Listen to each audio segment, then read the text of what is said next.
Thank you for watching my thoughts on a debate. This is a Kent Hovind debate hosted by Modern Day Debates.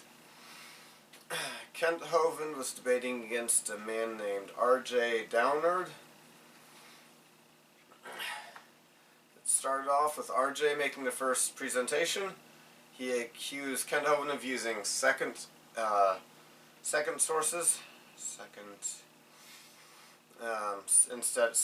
sources instead of primary sources, copying a man named Yahya who does not apparently, according to R.J. Downard, do good science, ignoring Microraptor and subsequent transitional species, not checking data, RJ failed to explain anything. He threw out a whole slew of accusations, but he didn't explain much. I think if you're going to be in a debate, you might as well dig in deep to at least one of your points and thoroughly explain it and prove it and show the evidences, not just throw out accusations. He mentioned in a previous debate where Kent Hovind was asked what would change your mind about the subject of evolutionism and creation. And RJ sounded very frustrated, but he's got no right to be frustrated when there's not evidence backing up his belief. You know, you have the right to feel frustrated if somebody's ignoring evidence, but RJ is not giving evidence. He accuses Kent Hovind of saying he can't learn anything from fossils. He overstated it.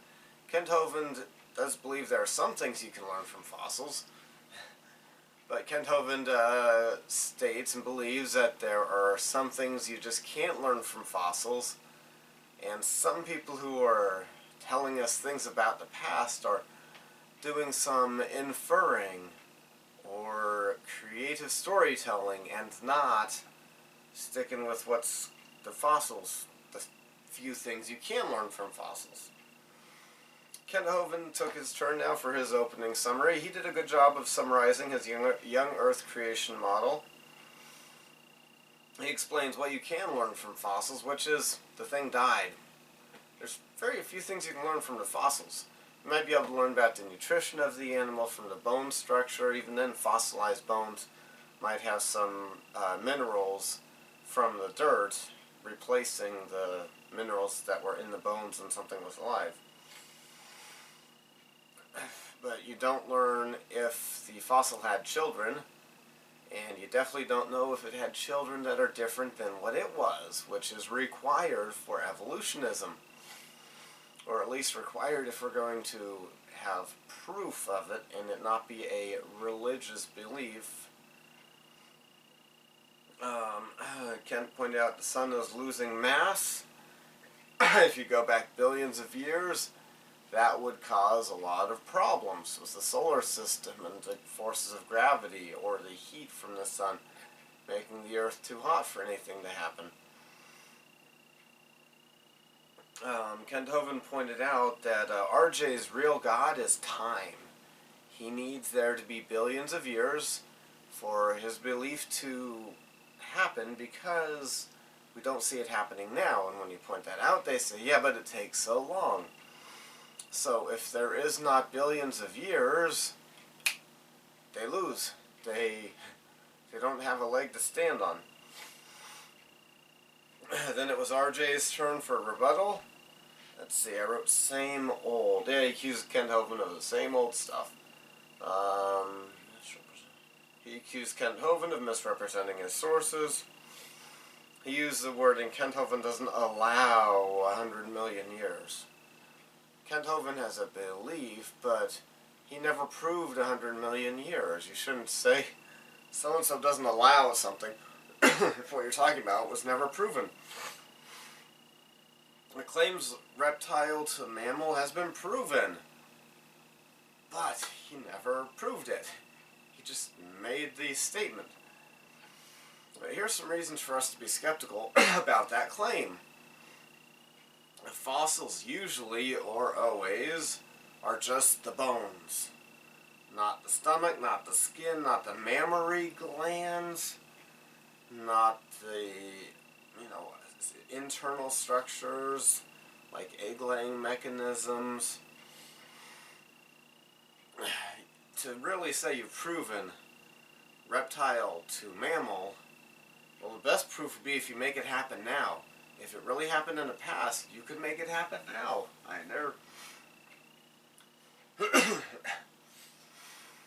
That would be the scientific thing to do. They do that with some things.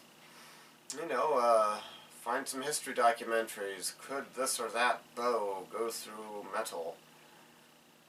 Could this or that crossbow go through this kind of armor? Could this axe go through that kind of armor? What do? They make one, and they whack a dummy wearing the armor. That's the scientific thing to do, is make it happen now. But even if you were going to claim it's proven in the fossils, you would need those soft things to be preserved, like the first boobs, the first mammary glands, the first reptile that gave live birth. He accuses nobody in young Earth creationism of paying attention to things. So R.J. Downard has a strong animus. He was very emotional. He was denouncing Kent Hovind, but it's not just Kent Hovind.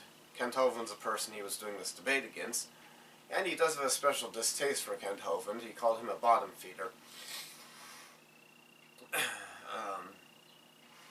Let's see. He gets tired of Kent Hovind saying dogs produce dogs. But he shouldn't. That's a scientific fact. Disprove it. Show a dog that, was selectively bred into a lizard. If it can happen, you should be able to find it. He claimed there was a test where acid was put on bird scales and they turned into feathers. That's still not the bird giving birth to a lizard or a lizard giving birth to a bird. But did they try it on lizard scales? Because isn't the story of evolution, it went from lizards to birds? So that's not helping that study, even if it did happen.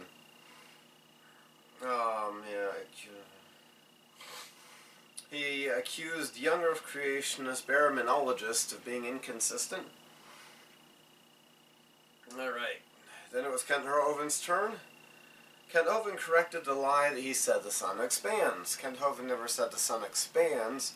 He pointed out the sun is shrinking, and then if you look back in time, something that was shrinking would be expanding. You would be making it expand in your mind, or you would be thinking about what it was when it was bigger.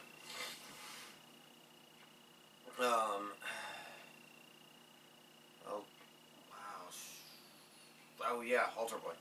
Kent Hovind got tired of being name-called, and he joined in the name-calling by calling RJ an altar boy for the religion of evolutionism.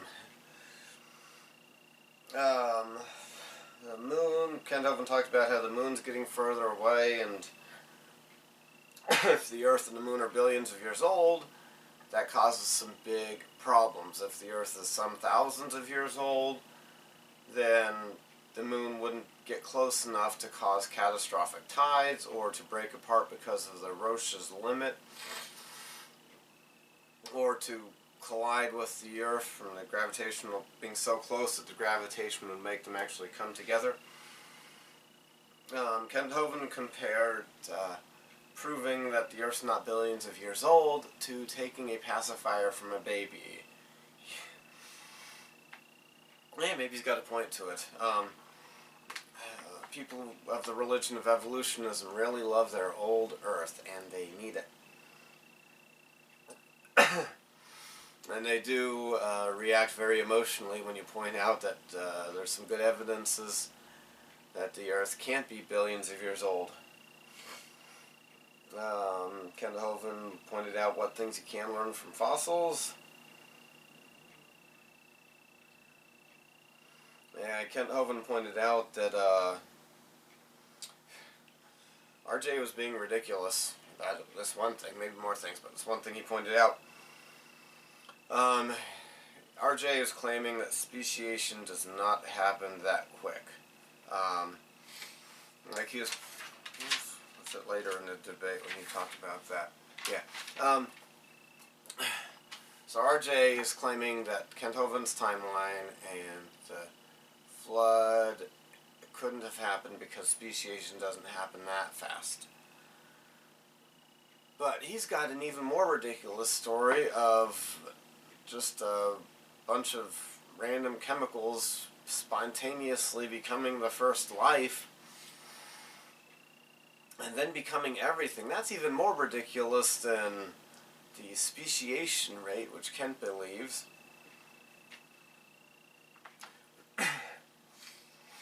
Okay, RJ spoke next and predicted that Kent would end with an altar call. He said he's not talking about religion because he wasn't talking about God, he was talking about science. Okay, but he did talk about unobserved things. He was not sticking to things that have been observed. That's not science. Religion, philosophy, something. There's got to be another word for it. So yeah, he was talking about things that people believe. That's religion, what you believe. He accused Kent Hovind of ignoring all the bones. And he claimed we can know where fossils lived. Really? That doesn't make sense to know where fossils lived. You know where they were buried, not where they lived. And even then, I'm skeptical you can really know as much about where animals lived before they became fossilized as what RJ is claiming. Kent Hovind explained his model, and then they both agreed. They both had short closing statements so they could get to the Q&A session. And they both were in favor of getting to the Q&A session. So they agreed on something. Let's get to the Q&A session. The first Q&A accused Kent Hovind of not understanding, but Kent Hovind, he understands science. He doesn't understand some other things, but he understands science.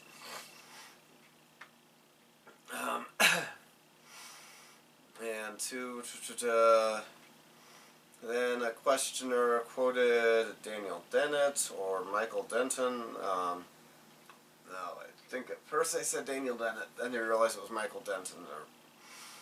But this person said there are no transitions from bat to whale. And RJ went on to insult the person who was being quoted in a question. He claimed oldest bats don't echolocate and oldest platypus didn't have sonar, or the sensors that they have in their mouths now. But how do you know that? Soft tissues rot. There are extremely few, maybe none, of fossils that have the soft tissue still there. So I'm skeptical that we can really know that. His claim about the platypus was they used to have teeth. They could have teeth and sensors too.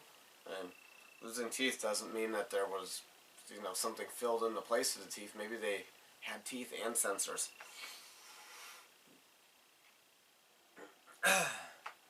Okay, Kent Hovind turned the credential argument against RJ. Kent Hovind's accused of having degrees from degree mills and not really being a scientist, not really having degrees, not having worked for his degrees. But RJ only has a BA in history. That's not science. That's not. He doesn't have doctorate degrees in scientific matters, and being a shed maker. Another questioner asked about how quickly speciation could happen. Kent Hovind explained it well. Kent Hovind has talked with dog breeders who have experience with dog breeding. What do dog breeders do? They get dogs to look a certain way, act a certain way, and they try to do it quickly. They don't want it to take 500 years to get the next best purebred dog.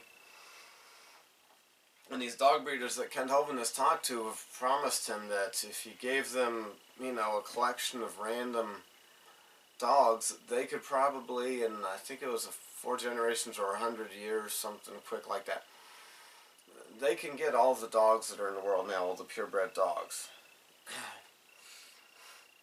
Or RJ didn't try to explain how dogs can become dogs, or if it's ever been observed. He just mocked Kent Hovind, but didn't have anything really good to mock him on. And Kent Hovind's got a good point there. When you see a dog mate with another dog, you know dogs are going to come out of it. That's all that's ever been seen. RJ claimed that the horses, the Hypocene, etc., disprove Kent Hovind because that's a short time from creation and speciation can't take it that fast, according to him. RJ has some religious beliefs about how fast speciation can be and denies the evidence. Speciation happens pretty quickly. But even if he was right, God could have made a lot of varieties of the different kinds of animals at first.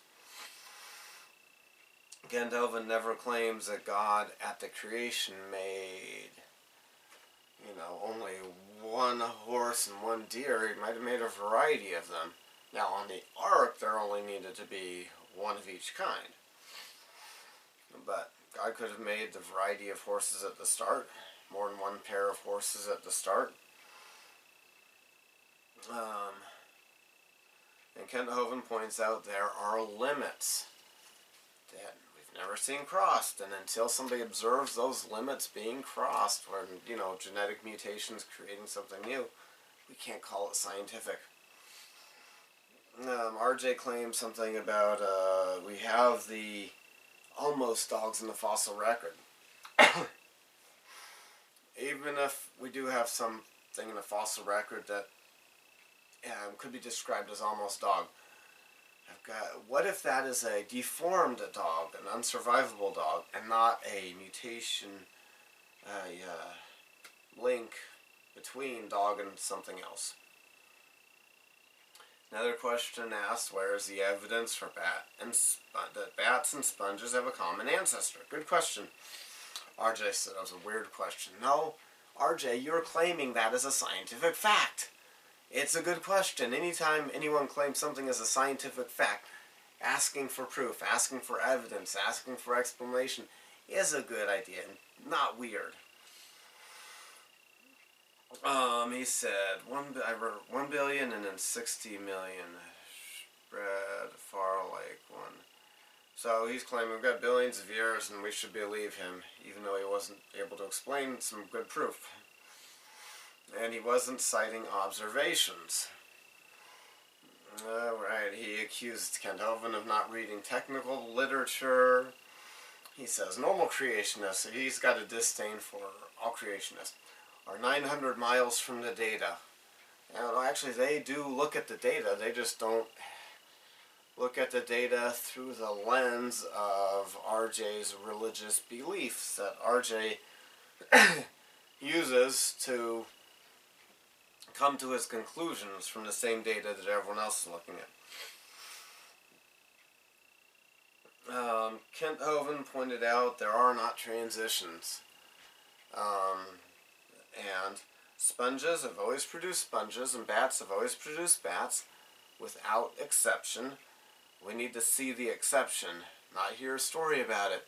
Because if hearing a story about it proves something is true, then the Indians in northwest Washington state really can become wolves and crows and ravens, like happens in the Twilight book. It's written down there.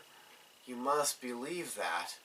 If you are if you can believe other stories without proof.